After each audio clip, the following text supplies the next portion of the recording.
Okay, so cons of scalping. Talk about the pros, now we look at the cons. So it's not all great and good as you could imagine. There's a payoff, as there always is in everything in life, right guys? So let's have a look.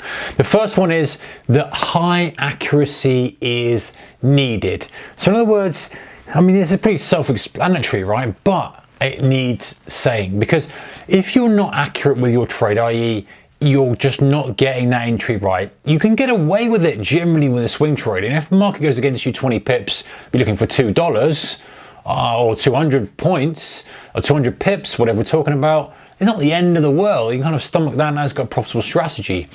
Scalpers, you can't do that. The point is with scalpers is you're leveraging on your ability to get the first bit of the move. You're leveraging on your ability to recognize that there would be a move in your direction and be right more often than not. That's the whole point of a scalper and why you're being a scalper. So you've got to be very, very accurate in that decision-making process, in that forecasting of price.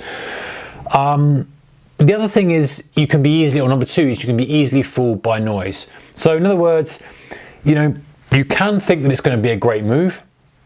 You can think that it's going to kind of rocket off in your direction, but it's just a little bit of noise. The market kind of flurries a little bit, then just dies, and you're sat there buying the high, selling the low, and it's just not looking very good for you. So it can really kind of get to you, the fact that there's a noisy market, you're thinking you're trying to position one way, you're out of sync with it, and it just makes you a losing trader. Number three is that commissions hurt. Now, with a scalper, you are obviously trading much more frequently, and so you must be careful about the commissions or the spreads you're trading. We'll look at the markets and kind of choosing the right market and vehicle for you for scalping later on, but something to be aware of, the commission bill or the spread bill, and you need to look at it like that, is often massive. You know, if you're thinking you're taking 10 pips and you've got a 1 pip spread or 1 tick spread, you know, 1/10 of each trade you take is going to the broker or whatever the commission may be. So you need to be aware of that. That's a big chunk of your profit gone in commissions or spread.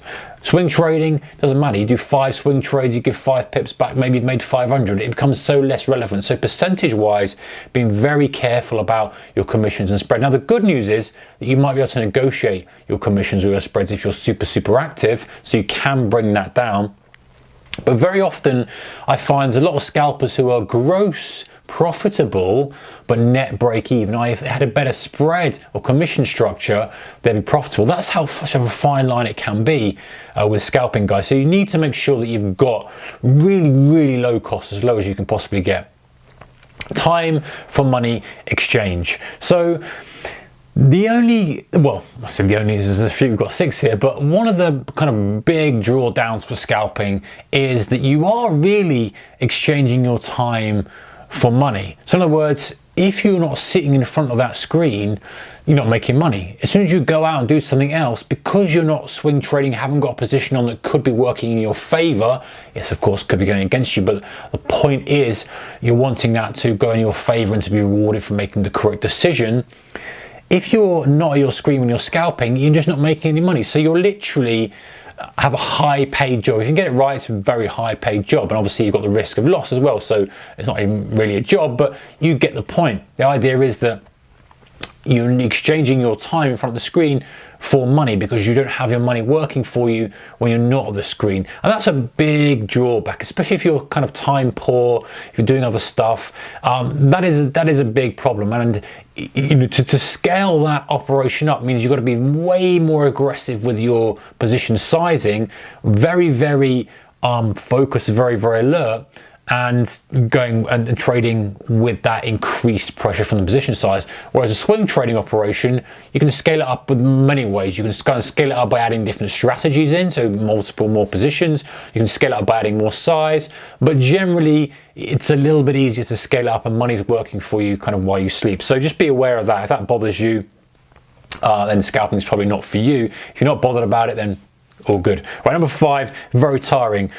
Believe me guys, it's super tiring, especially when the market is very volatile. You could be there from 6 o'clock in the morning doing your prep work, waiting for the market to open. Market opens, you're trading through Europe, you're trading through US. By the time you've unwound, you know, it's 10 o'clock at night, you kind of have some food, you go to bed and you do all it. It's super tiring. And the Friday comes and you're just completely zonked out from a week of hard trading. So you're just being aware of that. It is super tiring. Days can be very draining, and even if the market's not that active, the fact that you're trading and even if you're making trades that are perhaps not the best trades, that is draining in itself. So just be aware guys that it can be very tiring.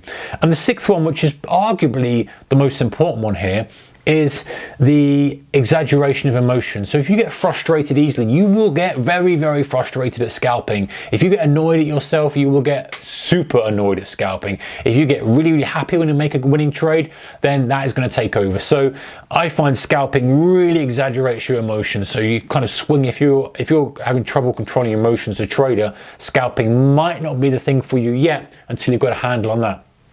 So it's a swinging from one side to the other, the frustration, the joy, all this kind of stuff. So it really does kind of shine a magnifying glass and a spotlight on your emotions, and then kind of probes it with electricity to amplify even more. So be mindful of that before you kind of get involved in the whole scalping thing.